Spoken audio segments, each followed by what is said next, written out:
Assalamu alaikum, Dr. Najati, and our friends who joined us in time. MashaAllah. عليكم عليكم السلام. Let's see. Okay, I think it's 4 exactly. We can start. Let's start. Assalamu alaikum, everyone. Bismillahir Rahmanir Rahim. Alhamdulillahi Rabbil Alameen. Wassalatu wassalamu ala Sayyidina Muhammadin wa ala ali kulli wa sahbi kulli ajma'in. Rabbi shrah li sadri wa yassir li amri wa hlul uqdatan min lisani yafqahu qawli. Says no sound. Can you hear me? Yeah, I can. Okay. Okay. I think there is one person saying there's no sound, and my guess that she'll be from her side. Okay. So let's briefly summarize what we discussed and before we start our session today. As you know, we are on journey of understanding Quran. And as we delve into the Quran, we find the depth of wisdom and knowledge in Quran. And obviously, we find out that our problem is basically the problem of not knowing and not understanding the Quran in a real sense. And therefore, we even named the program Understanding the Quran Today. And so we think that the problem when we read and understand the Quran describes the problem and offer very, very effective and efficient solutions to our problems. So in this regard, that we can say the problem is the connection problem. We lost connection with Creator. We lost connection because we don't read and understand the revelation. That is the main key source to connect to the Creator. And then when we understand the revelation takes us to the creation through which then now we can understand and connect to the Creator. Now, what we have been covering in last 2-3 days, that sign of creators are everywhere. He does everything possible to connect to us, either through, revelation or creation. But somehow, that we are, in a way, we are blinded to those signs, or we become deaf and not hearing this voice. So essentially, as we reflect on the Quran, we see the Quran is inviting us to open our eyes to see the signs of the Creator in the universe and to hear the voice of the Creator through the revelation and through a silent voice of speech through the creation. Yesterday, particularly, we reflect on deliberate in a way, a kind of deliberately running away from the message and not looking at the sign. That was the things we mentioned. And the reason that is because those signs that are around us speaks of God, connect us to Him, are attributed to nonsense human constructs, such as laws, such as nature, such as certain physical properties and forces. Because of that, and since we all go through such educational system and in a way brainwashed, not to really see the sign or see the meaning of the sign, and we all in a way get puzzled and lost the connection and try to handle our life ourselves. But we all want to really talk to the Creator, connect to Him. And today we're going to delve even more to see how we can even hear His speech and have Him to speak to us, and in a way through the Quran as we reflect on it. That's how I think I can summarize, Dr. Ali. I saw the picture you put it there. Do you want to say anything on that kind of science experiment pictures? I guess you put it there to summarize what we have been discussing. No. Yeah, we have been, thank you for a beautiful summary, very precise, and also introducing to today's discussion. We have been going through the definition of the Quran, how we should define the Quran from which aspects. Not only one definition, many aspects of the Quran can be defined from different ways. So what I understood from what you said, Dr. Nejati, uh, we are confusing two things to me. To me, just my humble opinion. While we are speaking in our practical life, you and I speak like this, I did this, I made this. This happens in this way? Always, this is how it is. If you did it in this way, the result will be that. That's our daily language. From there, we develop a habit, and transfer this habit into our observation of the universe and existence. We think, okay, when the weather is hot, the water evaporates and the steam goes up. And there is a beautiful Quran describes that we do all this anyway. Steel goes up, and it is spread there, but at the end they accumulate in the form of clouds.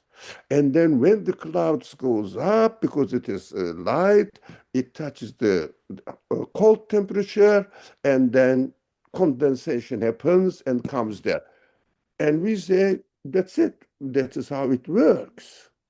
That is the law of, let's say, rain or snow. But in fact, as you said, human construction. That is how I see.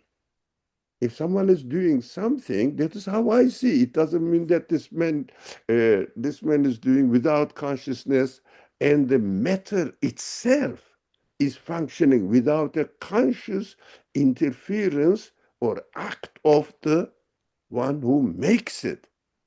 So we have to be very careful with our language. Daily language is fine, and the Quran says, "I don't blame you with your swearings." Swearing by God is a habit, not meaning it. That is a beautiful verse. It gives me relaxation, really. Otherwise, I wouldn't be able to speak in my daily life. I have to say, "Well, God created it." No, I didn't do it. But I do something. No, it is God created it. I wanted, but God created it. Life will be very uh, hard to live. So inshallah, we will be careful when it comes to understanding our existence, understanding our reality, the reality of what is going on in the universe, in the creation, all the things around us.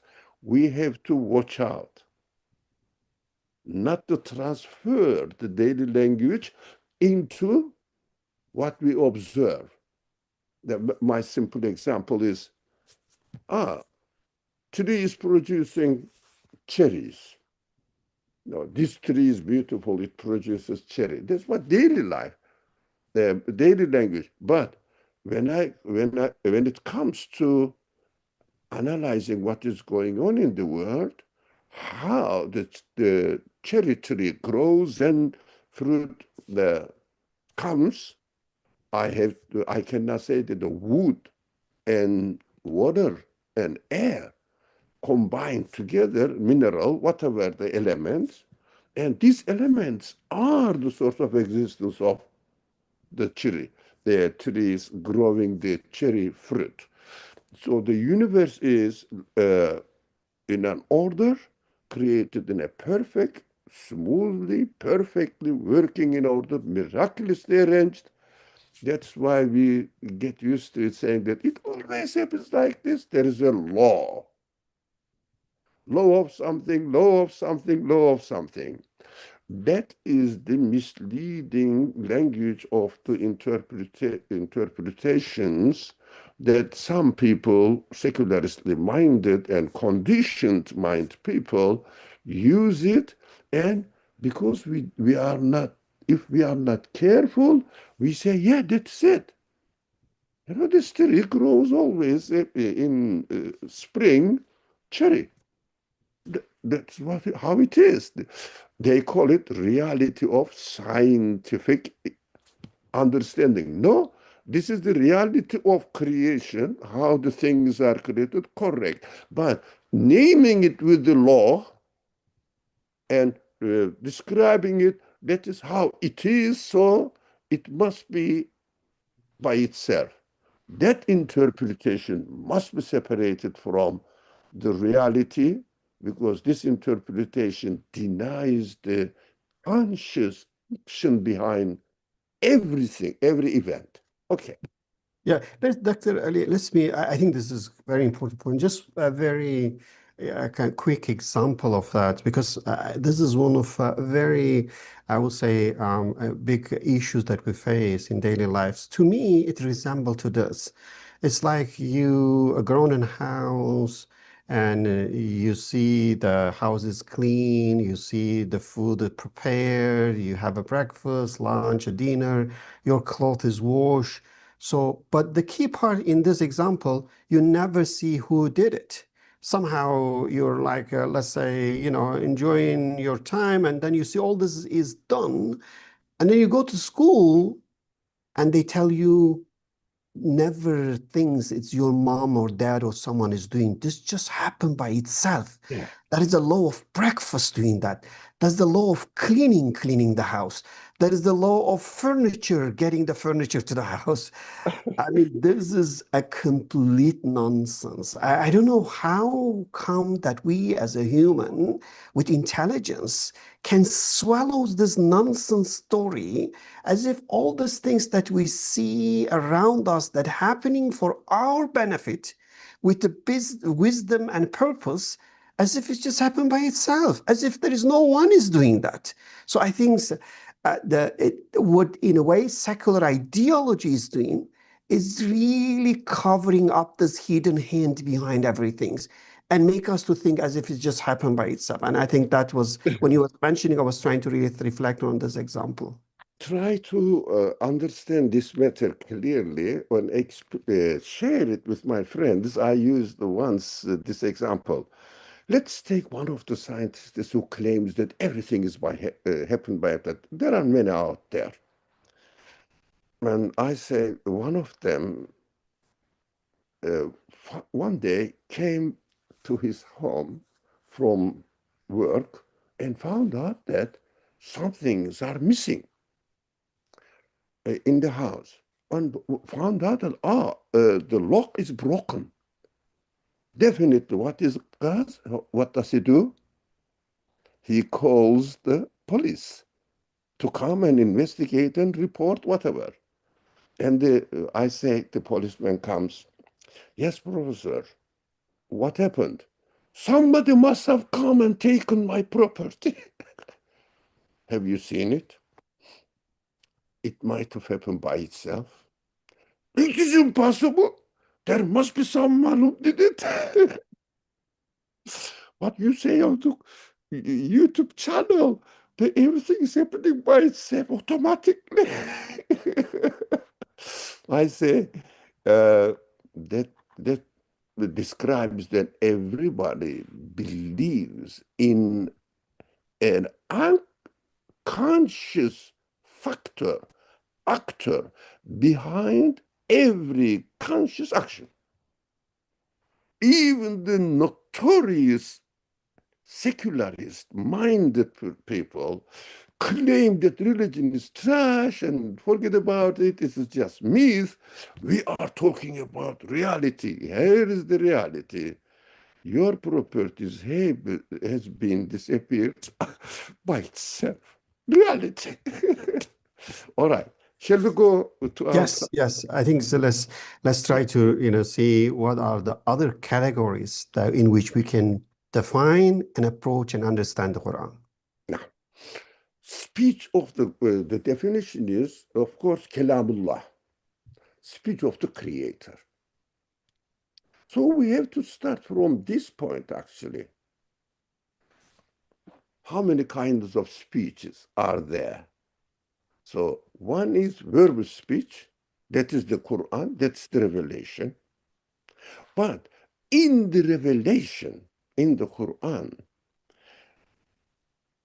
the speaker, God, the creator, tells us that this verse. Shall we start from here? Yes, please. And let's read this one.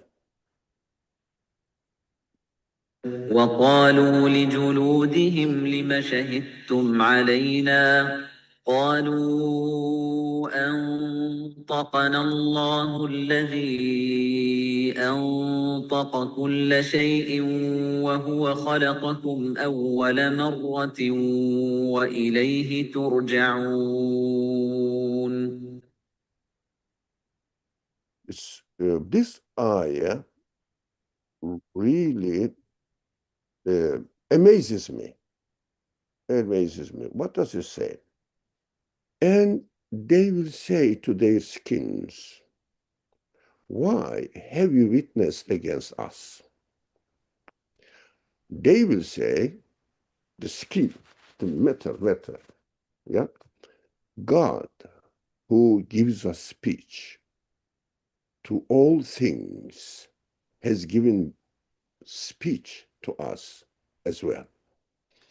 Of course, it has a reference to the hereafter. That's correct. And everything, our actions itself will speak in the hereafter, and they will witness whether we did good things against us or bad actions or thoughts even in a good way. So the creation is the witness. But from another aspect, I asked the question, of course, some scholars also asked the question, we are learning from them. And God, who gives speech to all things, why the verse says, God made me speak. No, doesn't say this.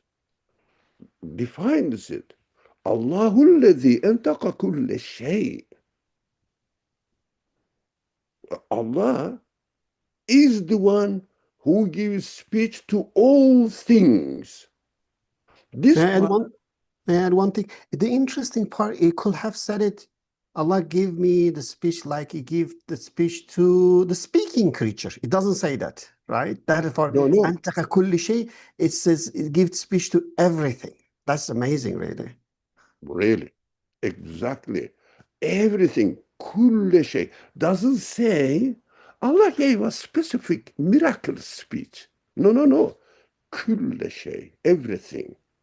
It means in this ayah, as far as our daily life now, here and now, is concerned, I have to take this point and say, without denying the other meanings, other aspects, of course, there's no need. But as far as our subject is concerned, we are concentrating, focusing on this point. Allah gives everything to speech. I have to say, what does it mean? What does it mean? Everything speaks? Does it really? Of course, it is the truth. But we describe speech only in one way. But of course, we know that there are many ways of speech. Now I brought this. There were beautiful pictures in Google picture site, but they were all licensed, and I don't want to put ourselves, our web pages into trouble. So I choose this one. This wasn't licensed. No, don't tell me why did you choose this particular picture. Now, what is he doing this? What is going on here? It is obvious. I mean, there is no need. I was going to ask Dr. Nejati, what we see there. It's obvious, isn't it? A teacher is explaining an experiment at the level of these kids here and doing some action, but at the same time, definitely speaking. definitely verbally explaining what he is doing. That is the analogy between the universe and the teacher is speaking. Now, the creator. So, from one aspect, the universe is the speech, as the previous verse said, entaka. Entaka is not only kalam. That, by the way, let's go back to our beautiful verse. Kalam is speech, but entaka, making a logical speech, meaningful speech. If you are familiar with the word in some languages, mantak. Mantak means entaka from the same root word, logic. For example, science of mantik means science of logic. Ilmul mantak, science of logic. So God gives logical ability to speak in a logical way to all things. Logical means a comprehensible, understandable way. So we have to have a broader sense of speech. That's why I think in order to understand that the Quran is the verbal speech, but verbal speech of whom? Verbal speech of the one who created the universe and everything in it with the ability to speak in a logically comprehensible way. Did I, did I explain it? I Uh, should repeat it.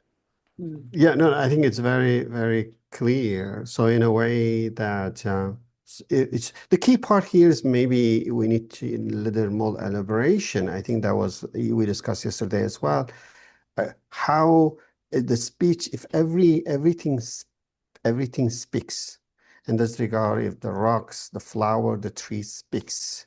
So how would you see the difference between this speech and the speech of the creator? Because then there, as you mentioned, there are different type of speech.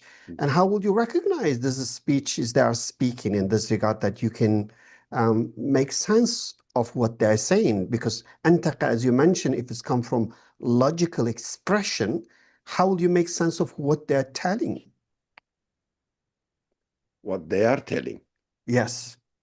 Now you have to look at the demonstration of the action in the universe as it is here. So the action is a speech, but our point is verbal speech of the teacher here in the picture. Now, we are going to concentrate on the verbal speech of the teacher as far as the Quran is concerned, or definition of the Quran is concerned.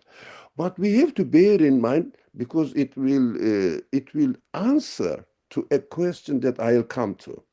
Now, the action also speaks, but if I don't hear the verbal explanation, I'll try to make sense of the action, because there is no meaningless, absurd action taking place in the whole universe.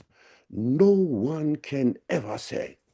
Even some, no, actually, maybe most of them, or the quantum mechanics scientists say the whole universe is alive, whole universe is really speaking to us. They are meaningful. No, they cannot deny it. No, it is obvious. So they are trying to decipher this silent speech and put it in the spoken speech. And also we know that as far as our creation is concerned, we know that we are created with the ability to speak and with the ability to understand the logic of the speech, meaning of the speech. So the one who created me with the ability to speak must himself have the ability to speak. Otherwise, he wouldn't make me able to speak. So if he created me also with the ability to understand the speech, spoken language, and also to understand how our uh, skin, complexions, speak, so we understand. Don't you see that if you see my hand, don't you see that I am over 70 years old man speaking to you? You know, a baby's hand. Here is the children hand in the picture. No, you cannot say that this hand belonged to a 19 years old man. No, no, you can easily say, oh, is that somewhere around 12 years old child. Yeah, speaks, and everything speaks. By the way, we have to decipher the silent speech with the ability God gave us, the Creator gave us. But we have to concentrate on this side now. Now, God says, yes, uh, I am giving the ability to speak to you so that you can understand it. And also in this ayah, in the following ayah, right? Shall we go there? Yes, that's please. Now, uh, this shows something else. Specific speech now, this verbal speech. All right, let me go there. All right. Bismillah.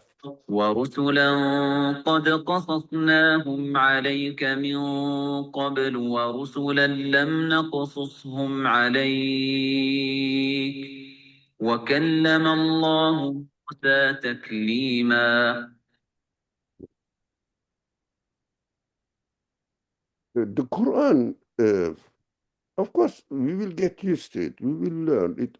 Quran speaks in a very concise way. So that there are messengers whose stories we have told you already. And others we have not. It means there are other messengers as well. But I don't mean these other messengers, the universe, or yes, it is, but within the context of this ayah, there are other messengers that are not mentioned in the Quran. They are not really, their stories are not mentioned in the Quran. But suddenly Quran uses the word kallama, to speak.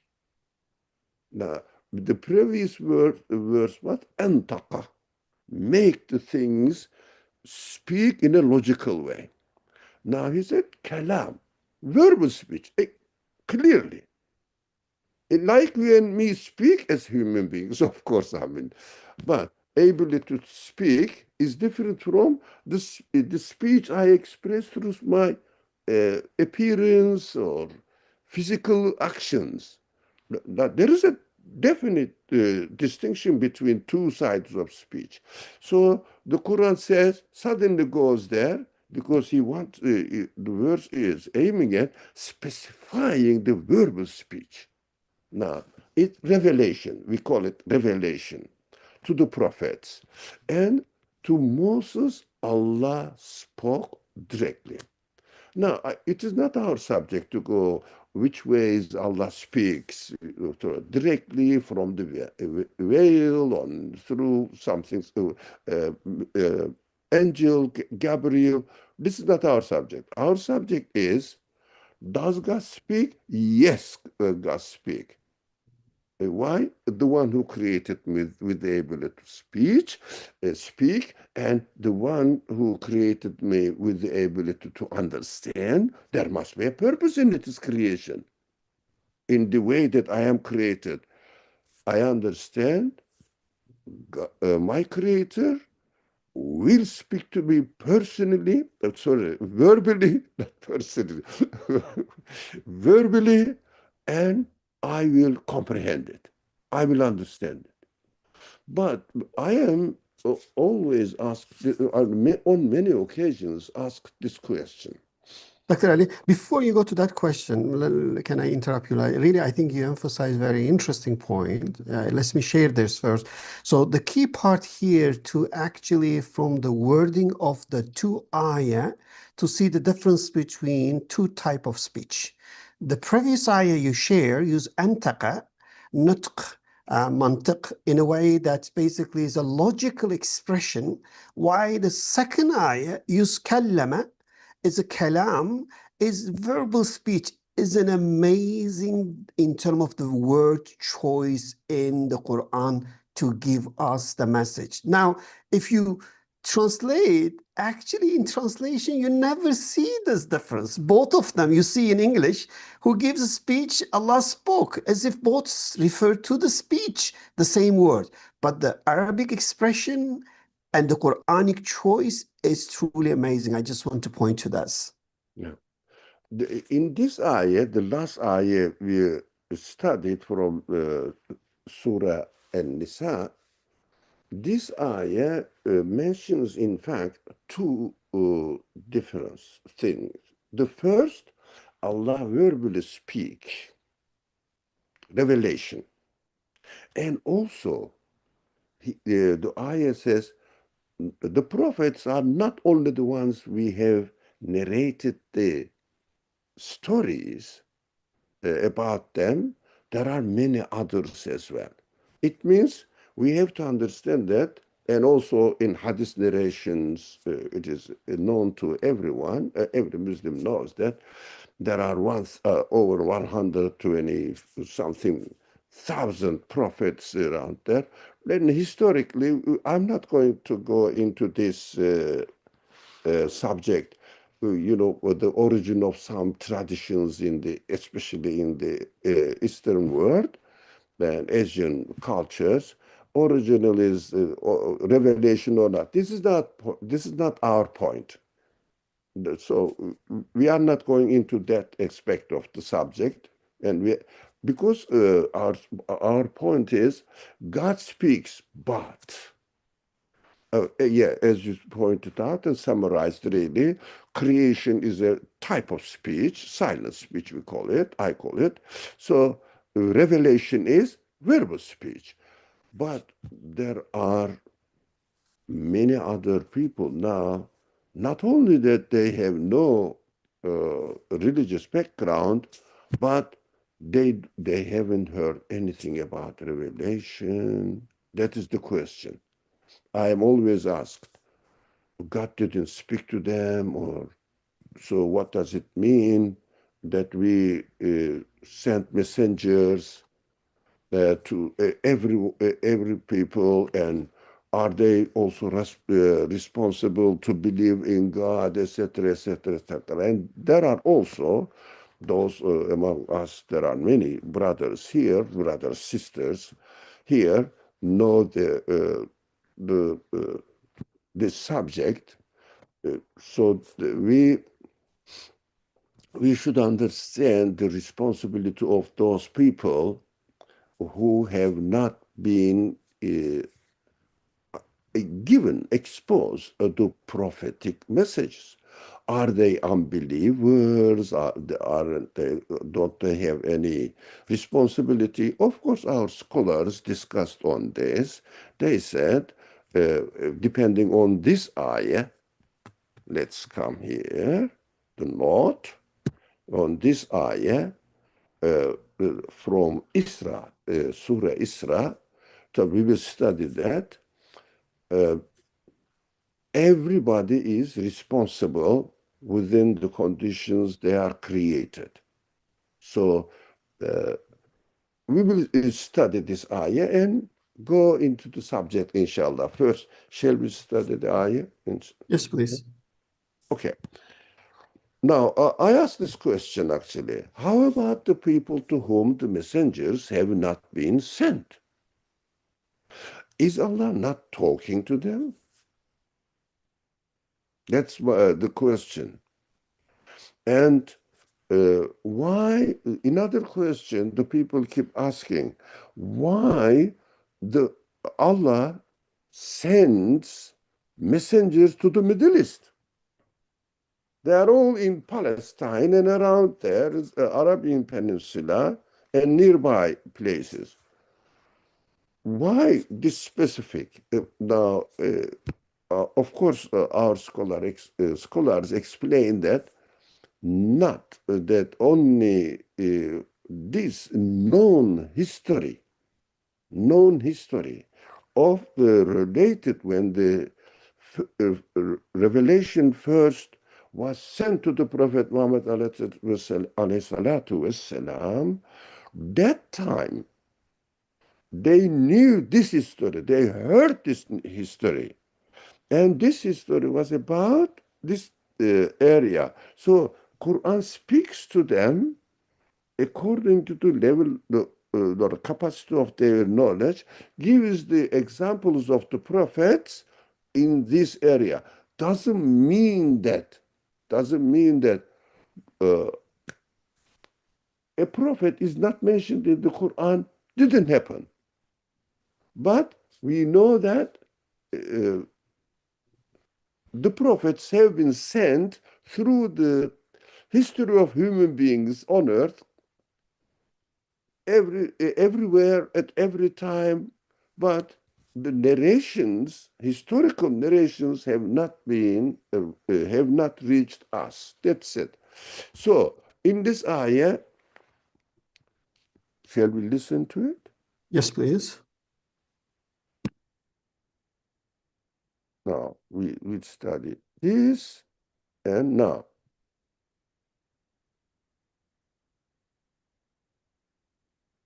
من اهتدى فإنما يهتدي لنفسه ومن ضل فإنما يضل عليها ولا تزر وازرة وزر أخرى وما كنا معذبين حتى نبعث رسولا.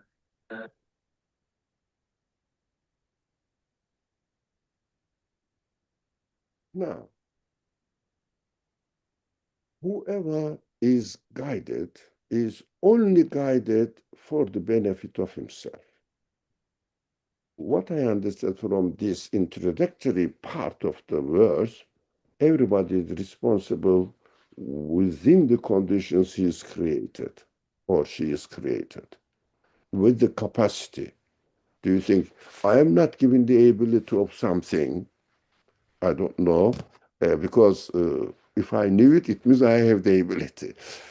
And I will be responsible before the one who created me with no ability about it. Now, if a teacher asks a question, for example, can be asked to a college student, go and ask it to a high school student, it is nonsense. No one said that it is correct. It makes sense. No, because it is there beyond their capacity. So whoever is only guided for the benefit of himself. It means everybody will be responsible within the capacity they are created. And whoever goes astray, I think, before I forget, let's correct myself. And whoever goes astray goes but astray to his own hurt. It means, again, the other side of it, within their capacity. And whatever I choose, I will be responsible for it. All right, I understood. And no bearer of burdens will bear the burden of another. This is a beautiful principle in social life and in our interaction with others as well. So we shouldn't blame a person because he belongs to a nation who declared, for example, or did something wrong to another people, saying, you people from somewhere, let's say, I don't know, I don't want to give a name, X, or the banana Republican.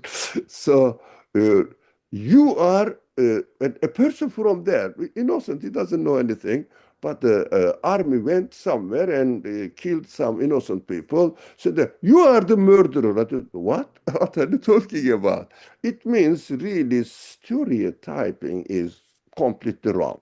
We should be careful about it because no bearer of burdens will bear the burden of another. This is not our subject, but this ayah is amazing. It's a deep, deep depth. For example, if a person did something wrong to you in one aspect, it doesn't mean that this is a completely corrupt man, for example, because don't accuse the other side of other qualities of the man. Yes, this, for example, this man may have some bad character in some points, but doesn't mean he's a totally bad man. So we can. It is a large subject. Anyway, our subject is this, and look, suddenly, the ayah ends up with, and we never would punish until we sent a messenger. وما وما كنا معذبين حتى نبعث رسولا. Never means comes from ma, not la. Ma is stronger nafi.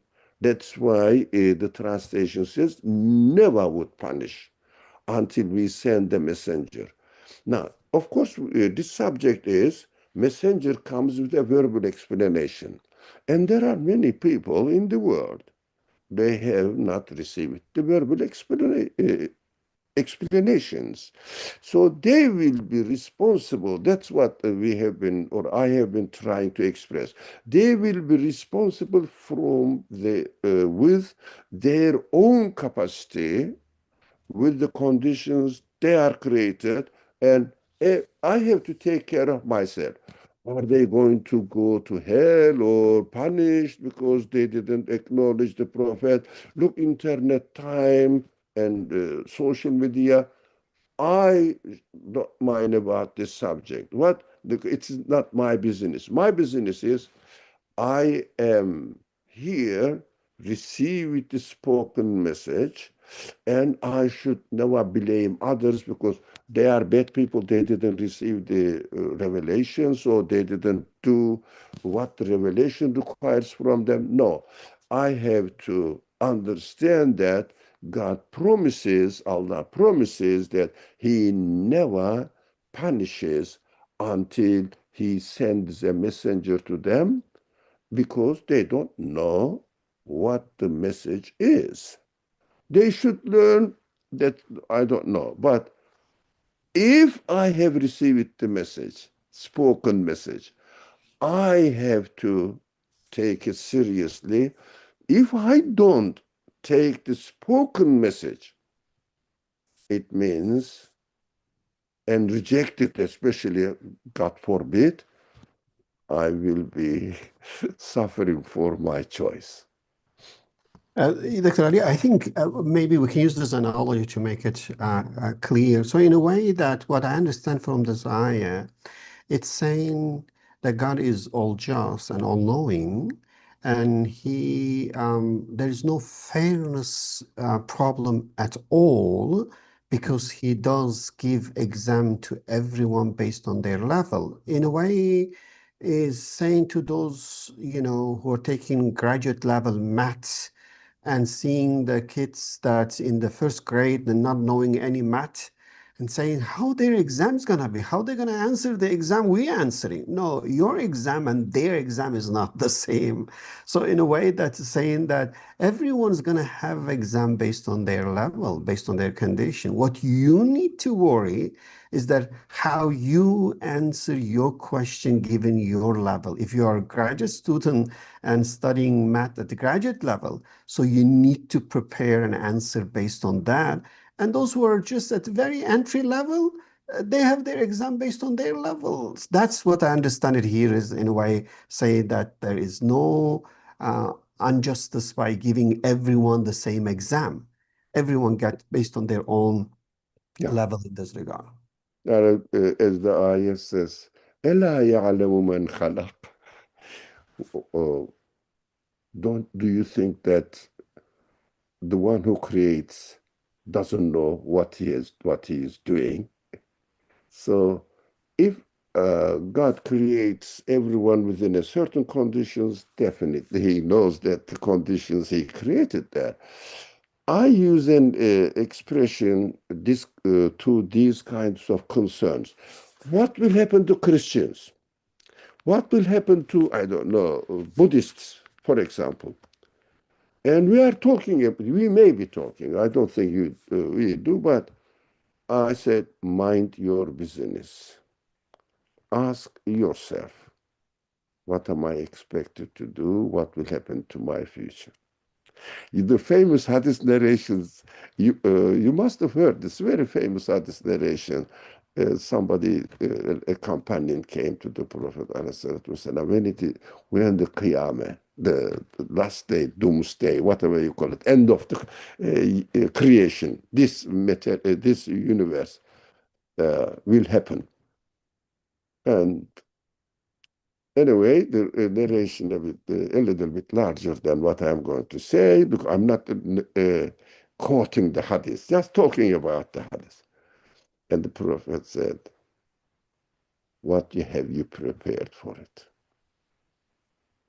That is the problem. That is the message. What have you prepared for it? Rather than talking about other people, whether they will be in paradise or they will be in hell, or they are, but talk about, for example, thinking that, excuse me, thinking that, or hearing somebody saying, the nature renews itself. For example, this is the language they use. The nature arranges itself. Suddenly an explosion happened and universe existed. And the question is there, what is that before the existence of the universe exploded, and where and when? Because there is no universe. What are you talking about? So nonsense. All right. We understand that these people are like this, that people are like this. I would say, what will happen to them in the hereafter? This idea is wrong. This understanding is baseless. Doesn't make sense. The universe witnesses against it, right? Ideas. For example, rather than keeping all the Christians and putting into hell and we are the one only saved people, say the interpretation of or understanding of the concept of God in this way is wrong. I don't agree. Now, the people who claim that is the business between Allah and them, not me.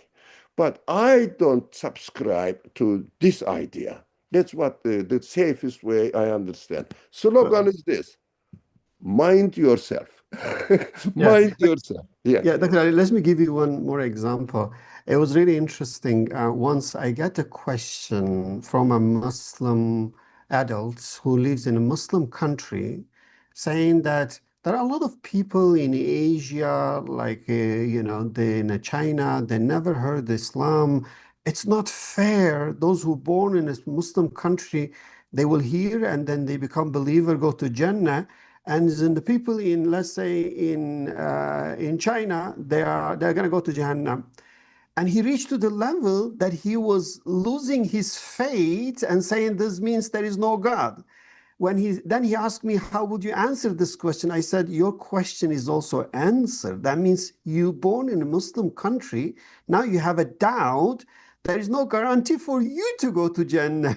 You're wondering about those people in Asia, thinking as if you are going to go Jannah for sure. So wonder yourself and think yourself. It was really interesting that in a way how we just, instead of dealing what we face and answering our own exam question, we spend a lot of time to really, think and talk about the exams of others.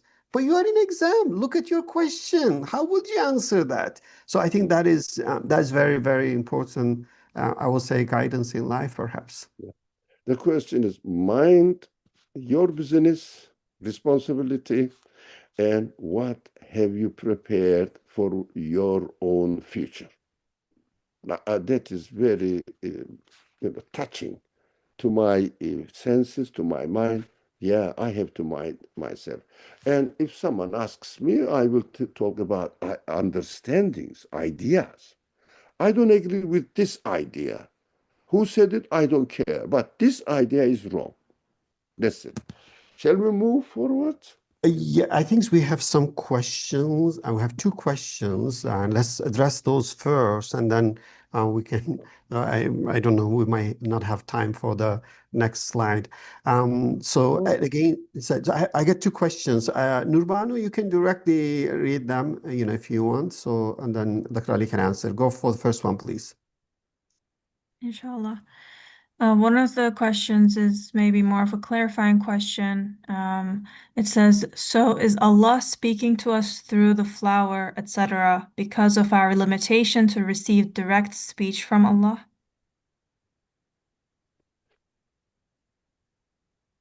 Oh, that's a good question. Because our limitations, maybe not in creation, as I understand now, not in the way that we are created. For example, in the Quran, the Prophet is described in this way. إنما أنا بشر مثلكم يوحى إلي. I'm not حافظ. إنما أنا بشر مثلكم يوحى إلي إلهكم إله واحد. The meaning is this. I shouldn't really, what you can find out and read it out. Now, from my bodily side, I'm like you, but from the creation side, but God has revealed to me that your God is one absolute being. Now, that is what I'm transferring to you. That makes me the messenger. Did you find the ayah? No, I was looking for another hadith. Surah Kahf, last ayah. I think it's Surah Kahf. Yes. Did you find it or not? No, I was looking for another hadith. I was not looking for the ayah. Not all right then. So, not because of our limitations for example, if I am a primary school student now, I am not a graduate student now because of my limitations, or I have not prepared myself for it yet. But if I continue studying there, it doesn't mean that if I continue studying, I will be a prophet. But the distinction is human capacity is different from the responsibility according to their level. So if God doesn't speak directly to me, it doesn't mean that I don't really have the capacity. No, it is something different subject. God speaks to people, to the prophets, who can bear this message. I mean, the one who creates, the one who sends the message, knows who can bear it and really convey it in his life, throughout his life, with no hesitation, with full devotion. That is the prophet message, but we hear the message and we are responsible what we hear the message. As one of our listeners put it, the ayah you mentioned in the chat, you can read it from there. Al-Kaf, ayah 110, I think. Where is it? Where is it? Where is it? Is in the chat. Is in the chat. No Q&A. No, the chat, not the normal chat, not Q&A. Okay, chat. Right. Yeah. No, it's a very famous ayah. بسم الله الرحمن الرحيم. قل إنما أنا بشر مثلكم يوحى إلي إنما إلهكم إله واحد. Now, that is what I was looking for. So this ayah clearly says that, yes, from bodily existence side, like Bashar, not human beings, human after spirit is given. So from bodily existence side, I'm like you. But the messenger, what makes you the messenger? Of course, we have to appreciate the beauty of this sentence or the phrases in Islamic tradition. Eşhedü en la ilahe illallah ve eşhedü enne Muhammeden abduhu ve rasuluh.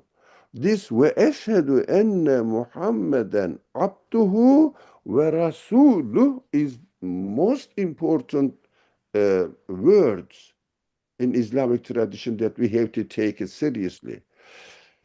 He is an abd, the worshipper of Allah only, doesn't recognize any authority other than the owner of the universe.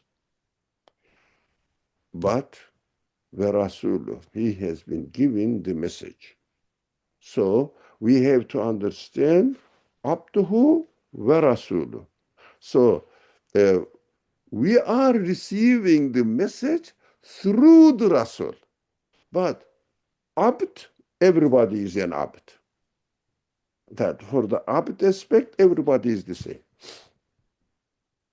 And Dr. Ali, also, can we add it to this perhaps, and based on, again, one hadith when referred to Surah Al-Fatiha, and there's some saying as well that when you recite Quran, you can actually consider you're talking to Allah, because since it's Kalamullah, so it is a talk. So it depends on how you really personalize and how much you connect to the Quran.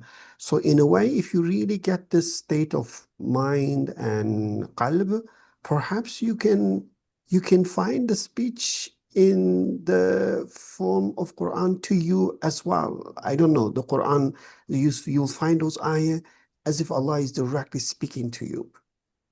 Now, the brother or sister, I think him or her, asking this question, because of our limitation in comprehending the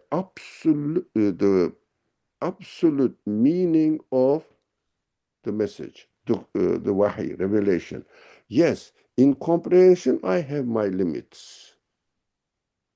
No, the message is infinite, unfolding itself throughout time, depending on the people's physical conditions, etc. There's another question, Nurbanu. Yeah. Go ahead, please. The other question is related to, messengers coming to different countries or not. Why wouldn't God send a messenger to some nations then? So why wouldn't God send a messenger to some nations then? Why? Shall I make a joke? Or not? Necati, what do you say? Yeah, you can. Please go ahead. Mind your business. Ask God. Why don't you tell them? No, definitely there is a reason. Everybody is different. If somebody says, what is this university? This university studies only science. Yeah, that is the responsibility of those people who go there. This study, for example, this university is the university studies on the social sciences, for example. Now, why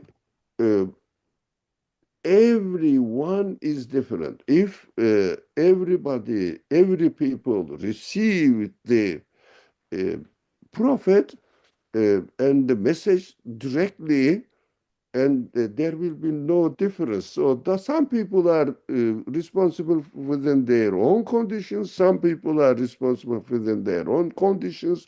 So I have to find myself within my own condition and say that, for example, if I have received the revelation, I will say, thanks, Alhamdulillah, I have the benefit from it, and stop blaming others because they didn't receive it.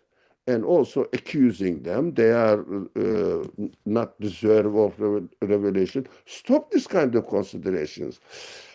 There must be a wisdom that everybody will be responsible within their own capacity, the way they are created.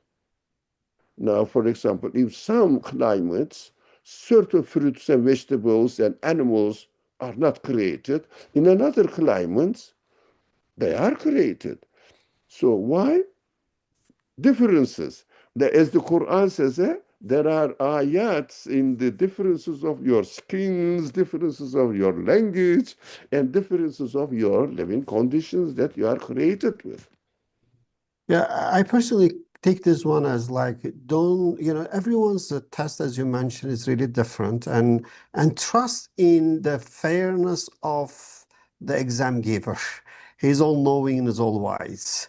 So, and just take care of your own exam. And I think that is really perhaps the best way to deal with that. So again, we run out of time. It's 5 o'clock. And let me briefly summarize and then hear dua from you. So today we'll mainly focus on the speech of the Creator. And obviously, everyone wants to speak to Allah. Everyone wants to connect to Allah. And our point is that there are two types of speaks in which that he speaks through the creation in the form of meaningful expression, and he speaks through the revelation in the form of an ayat, a kalam that we get through the Quran. So in this regard, that the second, so the discussion we had it today, that the first and second type is different. And if we receive the second type of the speech, that is the different level of blessing and responsibility. And we shall do everything, try to understand this divine speech to see what it tells us and how he guides us. Every creature, perfect. I'm sorry. Yeah, did I no, that's all. interrupt That's you? all. I was going to ask you to make dua. Yes. Every creature, every people, every man is perfect as it is created. So cat cannot say that I'm not like dog. This is perfect as a cat. Dog is a perfect creature as a dog. So if you are giving the message is perfect, if some people are not given the message, it's perfect within their own capacity. That's why we studied the verse, saying that we are not going to punish for the people to whom we have not sent the message. It means they are perfect in their creation. We are perfect in our creation. Inshallah. Okay. So let's hear dua and end it with the dua from you. بسم الله الرحمن الرحيم سبحانك لا علم لنا إلا ما علمتنا إنك أنت العليم الحكيم وآخر دعوانا أن الحمد لله رب العالمين سبحان ربك رب العزة عما يصفون وسلام على المرسلين والحمد لله رب العالمين اللهم صل على محمد وعلى آله وأصحابه وأتباع محمد أجمعين والحمد لله رب العالمين. Amin. Shukran. Thank you very much. Assalamu alaikum, everyone, and see you tomorrow, inshallah. Inshallah, we will discuss this divine names. And so there are some questions. Inshallah, when we do take note of every question. So inshallah, we will address them.